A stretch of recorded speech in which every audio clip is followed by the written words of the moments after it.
दोस्तों, जब कोई साथ नहीं देता तब हनुमान जी साथ देते हैं। हनुमान जी अपने भक्त को कभी अकेला नहीं छोड़ते। वे सदैव हमारे साथ होते हैं, हमारे आसपास होते हैं, हमें देख रहे होते हैं। लेकिन इस माया रूपी जाल की वजह से हम बजरंगबली को देख नहीं पाते हैं। लेकिन जब हम इस माया रूपी जाल को हटाकर हनुमान जी को सच्चे दिल से, पवित्र मन से मानने लगते हैं, तब हमें हमारे सामने ही हमारे प्यारे हनुमान जी नजर आने लगते हैं। वे हर कदम पर अपने भक्तों की रक्षा करते हैं और हमें महसूस कराते हैं कि चिंता ना कर, मैं हूं ना। कवन सो काज कठिन जग माही, जो नहीं हो यतात तुम पाही। इस जगत में ऐसा कोई काम नहीं है जो आपके लिए असंभव है प्रभु। हम आपके छोटे से सेवक हैं। हमारी कोई गलती हो जाए तो हमें माफ कर देना। आपकी कृपा हम सब पर बनाए रखना प्रभु। जय श्री राम। हमने पिछले वीडियोस में कुछ सवाल पूछे थे, उसका जवाब कुछ भक्तों ने दिया है। उनका नाम वीडियो के एंड में लिया जाएगा। अगर आप चैनल पर पहली बार आए हैं तो चैनल को सब्सक्राइब जरूर कर दो। हनुमान जी से रिलेटेड वीडियोस आपको इस चैनल पर मिलेंगे। हनुमान जी बहुत दयालु है।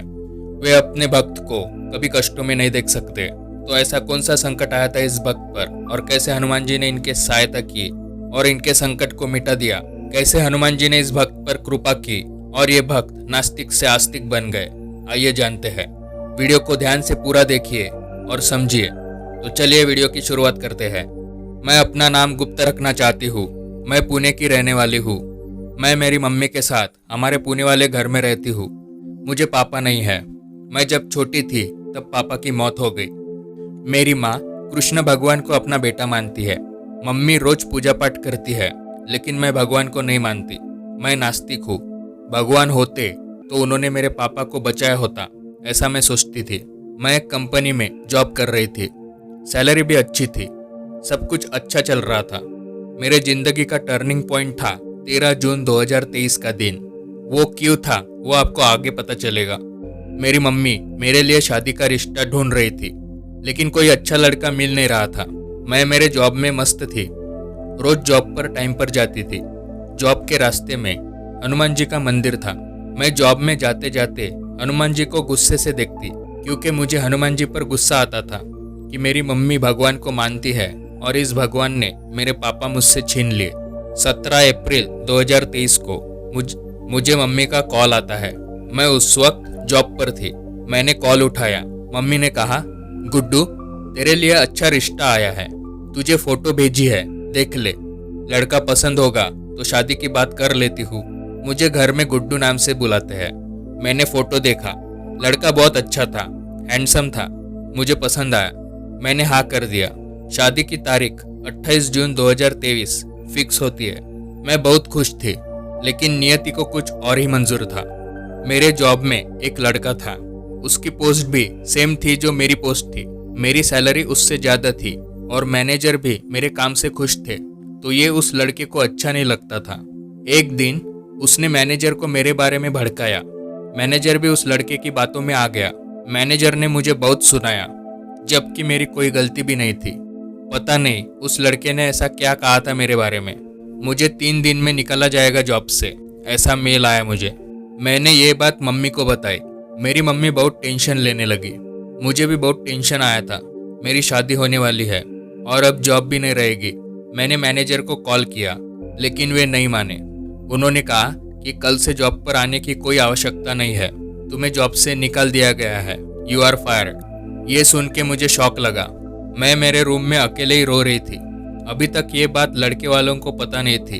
उनको लग रहा था कि लड़की अच्छी जॉब करती है। मुझे ये बात बताने की हिम्मत नहीं हो रही थी। मम्मी भी टेंशन में थी। एक हफ्ता हमने ये बात किसी को नहीं बताई।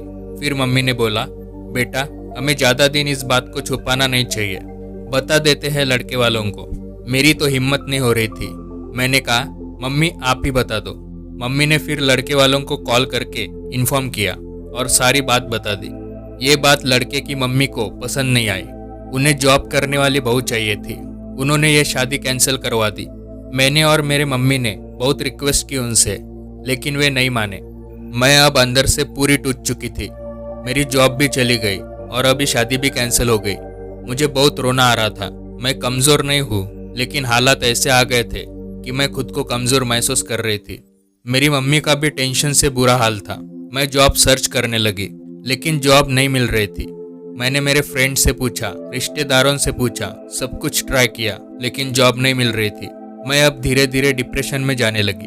मम्मी कृष्ण भगवान को मानती है। मम्मी ने कृष्ण भगवान से रोते हुए कहा, कृष्ण बेटा, तेरी बहन यानी मेरी बेटी बहुत कठिन समय से गुजर रही है, बहुत टेंशन में है, तकलीफ में है। मुझसे उसकी ये हालत देखी नहीं जाती। कृष्ण बेटा, मैं तुमसे विनती करती हूँ कि मेरी बेटी के संकट मिटा दो। मैं मेरी बेटी को पहले जैसे हंसते खेलते हुए खुश देखना चाहती हूँ। प्लीज़ बेटा, मेरी पुकार सुन लो। इतना कह के मम्मी ने अपने आंसू कृष्ण भगवान को दान कर दिए। मम्मी कृष्ण भगवान को अपना बेटा मानती है। बेटा अपनी माँ की आंखों में आंसू कैसे देख सकता है। अगला दिन 13 जून 2023 था। मम्मी ने मुझे सब्जी लाने के लिए बाहर भेजा। मैं जिस रास्ते से जा रही थी उस रास्ते में हनुमान मंदिर है। मैं टेंशन में थी, उदास थी, चिंता में थी कि अब आगे क्या होगा, कैसे होगा। थोड़ा आगे गई तो मंदिर आ गया। मैंने हमेशा की तरह गुस्से में हनुमान जी को देखा, पर इस बार मुझे ऐसा लगा कि हनुमान जी की मूर्ति मुझे देखकर मुस्कुरा रही है। मेरी नज़र उस मूर्ति से हट नहीं रही थी। ऐसा महसूस हो रहा था जैसे हनुमान जी मुझे कह रहे हो, यहाँ तक आ गई हो तो मंदिर के अंदर भी आ जाओ दर्शन करने। मैं तुम्हारे सारे संकट को मिटा दूंगा। एक बार मंदिर में आ तो जाओ बेटा। मेरा दिमाग काम करना बंद हो गया था। मुझे कुछ समझ में नहीं आ रहा था कि ये मेरे साथ क्या हो रहा है। मेरे पैर मंदिर में जाने के लिए आगे बढ़ने लगे और ये सब अपने आप हो रहा था। मैं खुद को रोक नहीं पा रही थी। जैसे ही मैं मंदिर पहुंची और मेरा पहला कदम मंदिर में रखा, तुरंत मेरे फ़ोन की घंटी बजी। अननोन नंबर से मुझे कॉल आया। वो कॉल HR का था, MNC कंपनी से। इंटरव्यू के लिए कॉल था। मेरा इंटरव्यू फिक्स हो गया। मुझे तो यकीन ही नहीं हो रहा था। मैं इतना प्रयास करने पर भी जॉब नहीं मिल रही थी। हार गई थी, थक चुकी थी और हनुमान जी के मंदिर में पहला कदम रखते ही मुझे इंटरव्यू के लिए कॉल आ गया। मेरी आंखों में आंसू आ गए। मैं रोने लगी और हनुमान जी को हाथ जोड़े ही थे कि मुझे फिर से कॉल आया। इस बार मम्मी का कॉल था। मम्मी ने बोला, तुझे रिश्ता आया है, तुझे रिश्ता आया है शादी के लिए। लड़का अच्छा है और इन्हें बहू को जॉब नहीं भी रही तो भी कोई दिक्कत नहीं है। मैं ये सुनकर फुट फुट कर रोने लगी हनुमान जी के सामने। मैं नास्तिक हूँ, भगवान को नहीं मानती हूँ। हनुमान जी को मैं हर बार गुस्से से देखा करती थी। हनुमान जी कितने दयालु है। उन्होंने मुझे बस मंदिर में आने को कहा और मेरे सारे संकट हर लिए।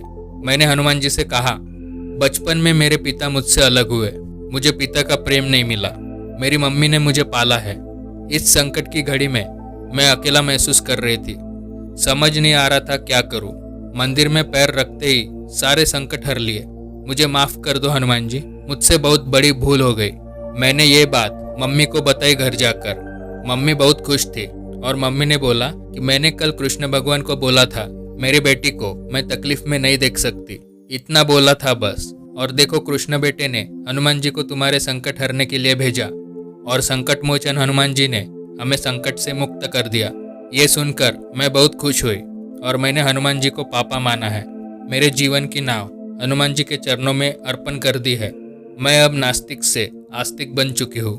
अब मेरे हनुमान जी की कृपा से मुझे अच्छा जॉब भी मिला है और मेरी शादी भी हो गई है और मैं और मेरी मम्मी खुश है। मेरा विश्वास अब हनुमान जी पे बढ़ चुका है। मैं रोज हनुमान चालीसा पढ़ती हूँ। मैं हनुमान भक्तों से एक बात कहना चाहती हूँ, आपको ज़्यादा समय नहीं मिलता है तो जरूरी नहीं है कि ज़्यादा पूजा करने से ही हनुमान जी प्रसन्न होंगे।